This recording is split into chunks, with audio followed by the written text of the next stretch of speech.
All right, hello everyone. Welcome back to the Majesty of Reason. I'm Joe Schmidt, and today we are looking at a proof, indeed arguably an irrefutable proof, of atheism. I recently became convinced of this argument, and it seems quite irrefutable by my lights. And of course, what this means is that Rasmussen, wrong. Aquinas, wrong. Proust, wrong. William Lane Craig, wrong. So if you're curious about what this proof is and how I'm going to justify each of its inferential steps, stay tuned.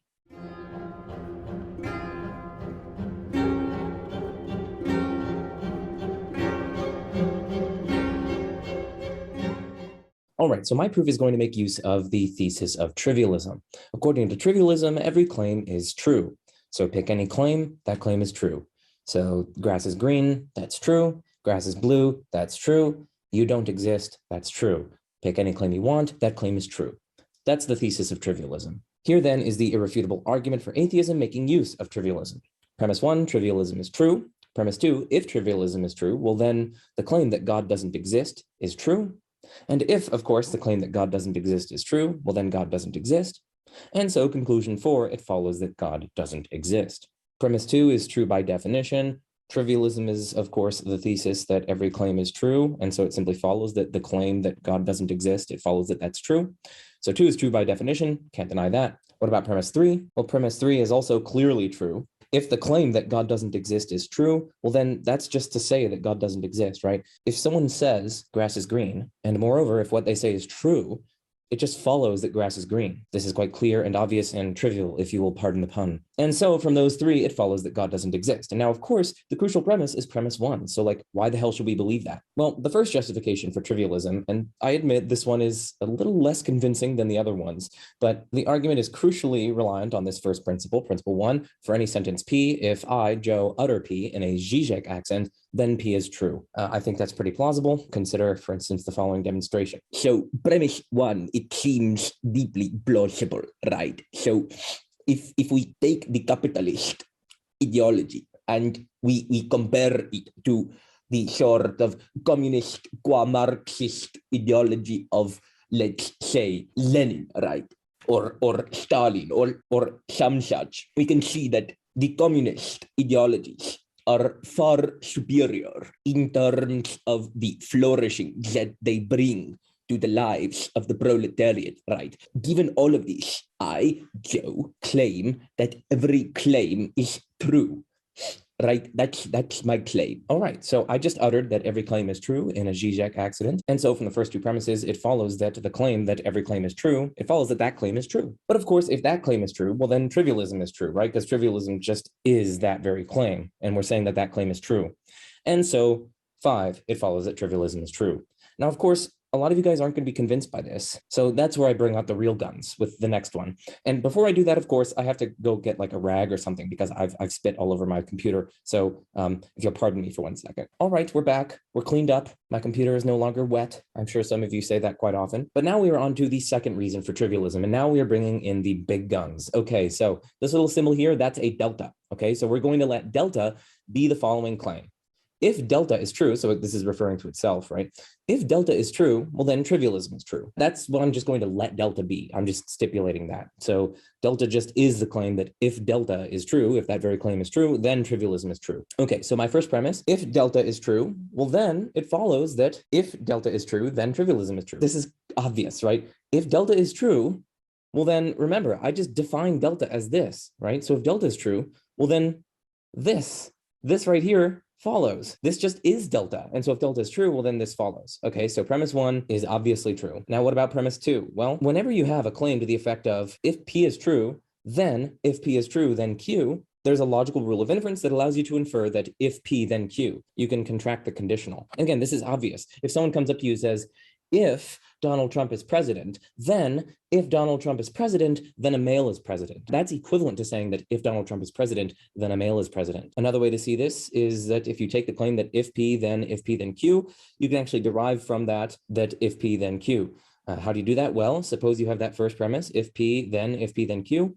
Now suppose that P is true. So we're going to suppose for conditional proof that P is true. Given our first premise, if P is true, then if P, then Q. So then we can infer if P then Q. And again, our assumption for conditional proof is P, and now we've concluded if P then Q, and so we can conclude Q. And so we can close off our conditional proof. We started by assuming P, we concluded Q. So by conditional proof, it follows that if P, then Q. And so now we've just shown by a meta conditional proof that if the following principle is true, if P, then Q, then you can actually conclude that if P, then Q. That's a demonstration of the logical rule of contraction. So this right here follows from premise 1 by contraction. So if delta is true, then trivialism is true. But what follows from that is that delta is true, right? Right, look up here.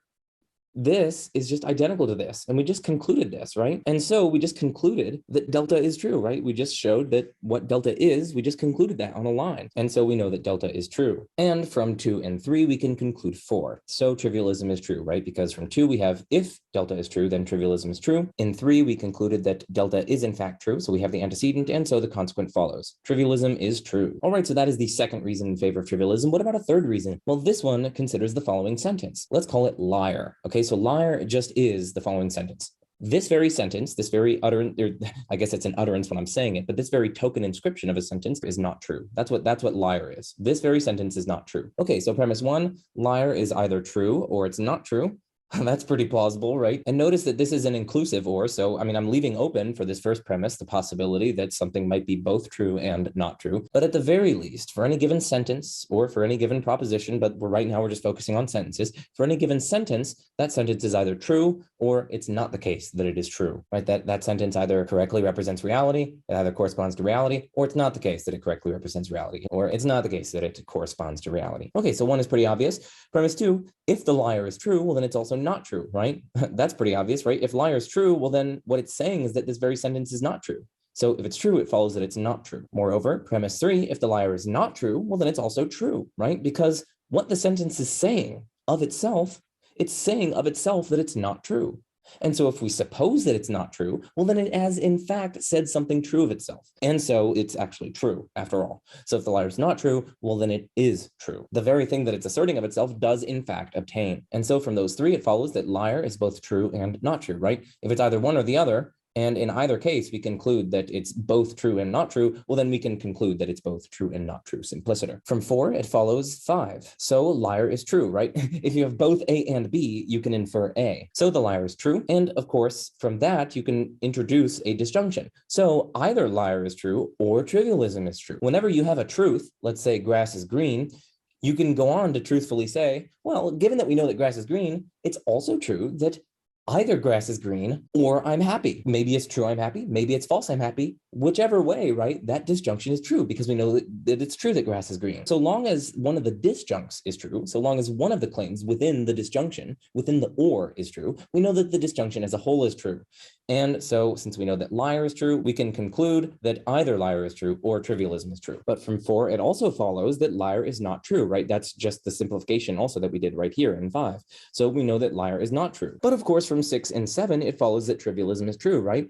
If you have either A or B, and you know that not A, well, then you can infer that B, right? If you know that either I have a banana in my hand or an orange, and you know that it's not a banana, then you can conclude that it's an orange. And so here we have either liar is true or trivialism is true. Right here we have liar is not in fact true. And so we conclude that trivialism is true. So that's my third argument for trivialism. What about a fourth argument for trivialism? Well, this one is for specifically Christians. So firstly, Christ is peccable. What does that mean? It doesn't mean that you can like peck him. Oh, I mean, I guess you can peck him. I don't suggest it.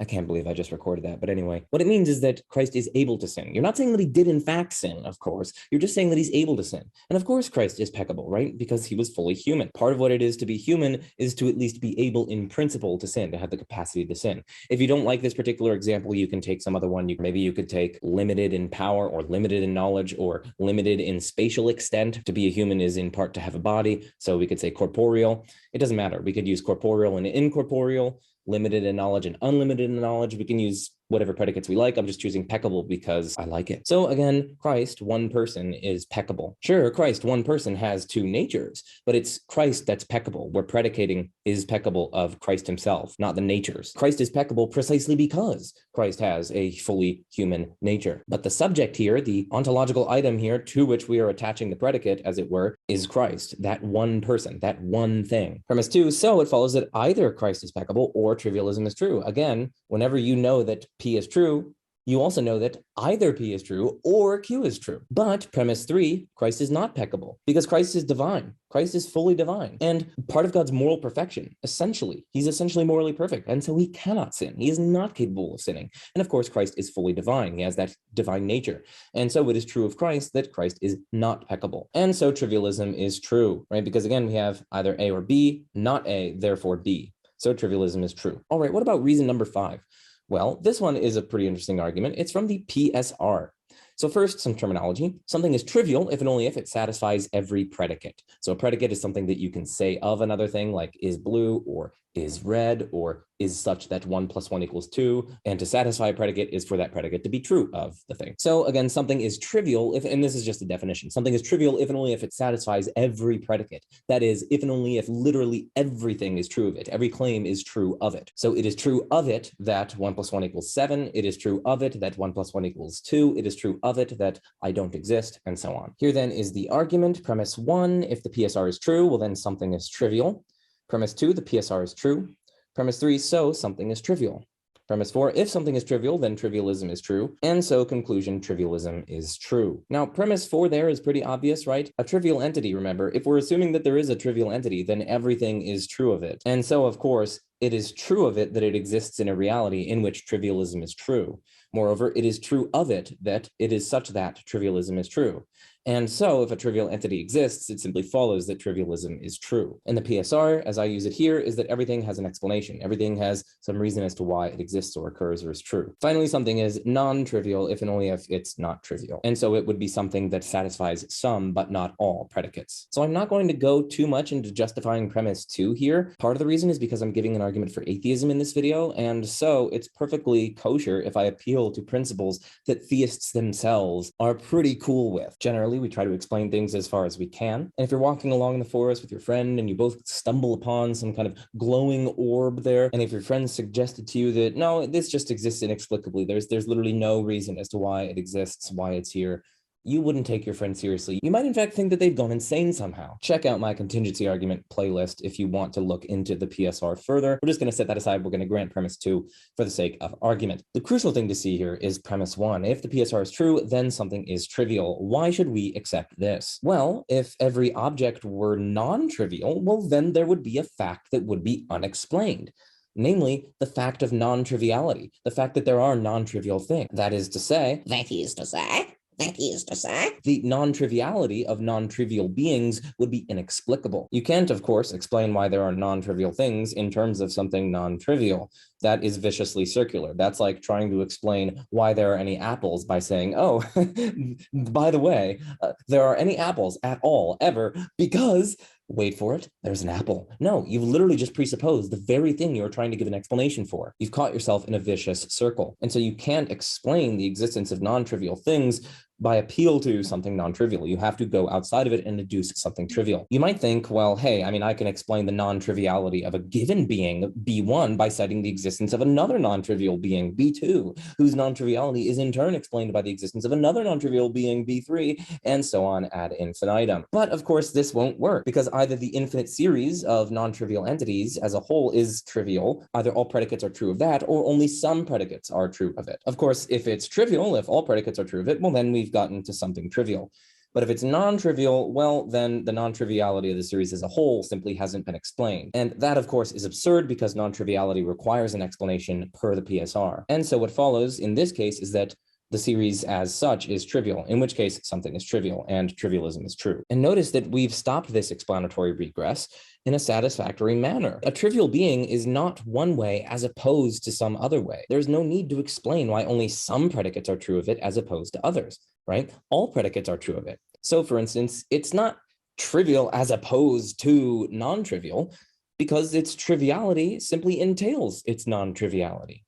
Moreover, its existence really does explain the existence of non-trivial beings. After all, one of the predicates true of a trivial being, by definition, is that it exists in a world in which there are non-trivial beings. And so we have a perfectly satisfactory explanation, not only of why it exists, because by definition, it exists, right? Every predicate is true of it. And so by definition, it exists. But we also have an explanation of why everything else exists. And of course, we avoid the vicious circularity implicated in denying the existence of something trivial, right? Remember, if you deny the existence of something trivial, well, then the only thing that could explain the fact that there are any non-trivial things at all ever is something non-trivial. And that is, of course, viciously circular, unless, of course, you want to deny the PSR, which has some staggering ramifications. And so we have good reason to think that something is trivial. And I already showed that if something is trivial, then trivialism is true. And so it follows that trivialism is true.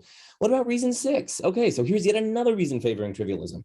So we are going to let a perfect hypothesis be a hypothesis that, if true, 1, explains all the data and explains it better than all other theories. 2, explains trillions of independent pieces of data that are utterly inexplicable on all other hypotheses. 3, is far simpler than all other hypotheses or theories. And 4, far surpasses all other hypotheses on all the other theoretical virtues. Now, given that definition, I think premise 1 here is obviously the case. Premise 1 says that if H is a perfect hypothesis, then H is true, or almost certainly true. I mean, just look at what it is to be a perfect hypothesis. Obviously, if we have something which is a perfect hypothesis, if it explains all the data, if it's extremely simple, in fact, simpler than every single other theory, every other theory that you could imagine, and moreover, it explains things which are rendered utterly inexplicable on all other hypotheses, obviously we should conclude that H is true there, or at least, at minimum, almost certainly true. So premise 1 here seems obvious. Premise 2, trivialism, however, is a perfect hypothesis, right?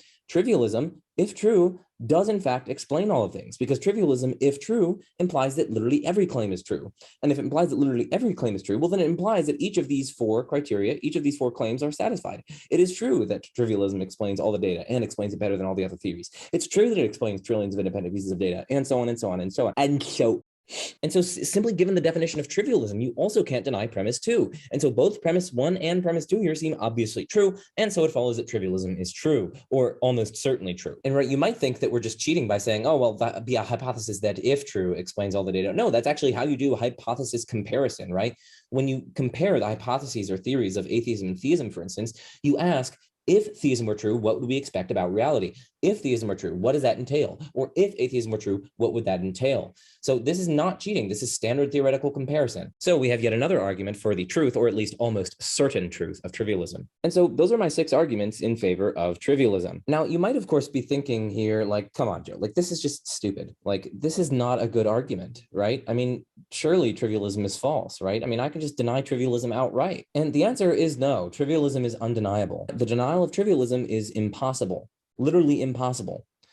For the denial of a view is simply the assertion of an alternative view. At minimum, it's the assertion of the negation of the view, right? If you're denying a view, well, then you are asserting the alternative view. At the very least, you're asserting that the relevant view that you're denying, you're saying that that's false. But of course, you can't assert an alternative to trivialism, since whatever you assert, whatever claim you make, is simply part of trivialism's content. Remember, trivialism says that every claim is true. And so no matter what claim you make, you are literally just asserting part of the content of trivialism. All of your claims are going to be encircled and enfolded, as it were, by trivialism. In that case, given that trivialism is undeniable, we here have an irrefutable argument for atheism. You literally cannot refute premise 1, for anything you say simply affirms part of its content. Remember, premise 1 is that trivialism is true. And you literally cannot refute that. It's undeniable. Anything you say simply affirms part of its content, part of what it affirms. And I've already shown how the other premises are clearly true, right? If trivialism is true, then the claim that God doesn't exist is true. That follows from the definition of trivialism. And moreover, if that claim that God doesn't exist is true, well, then it simply follows that God doesn't exist. These are obvious. And so from 1 through 3, it follows that God doesn't exist. So there we have it. We've demonstrated atheism. We've shown how all the theists are utterly irrational, utterly pathetic, and they can go and cry to their sky daddies, or sky mommies, as the case may be. Anyway, I hope you enjoyed my April Fool's joke. Be sure to smash that like button, subscribe, turn on the little bell for notifications, consider supporting me on Patreon, or a one-time donation. That's also an option. Think of it as me putting out my hat at the end of a little performance, as it were, and maybe you could put in $2, maybe you could put in $5. However much you want, any of it helps. It unironically is helping me pay my student debt, which in turn is helping me give you guys an education, helping me to spread philosophy content and spread the good news of trivialism. But anyway, again, please share this. If you have a friend who thinks that there's there can't be an irrefutable argument for atheism, or even a good argument for atheism, give this to them. Say, hey, here's a pretty good argument for atheism. You literally cannot refute it. It's undeniable. So if you have a theist friend, share this with them. Anyway, I'm Joe Schmid. This is The Majesty of Reason, and peace out.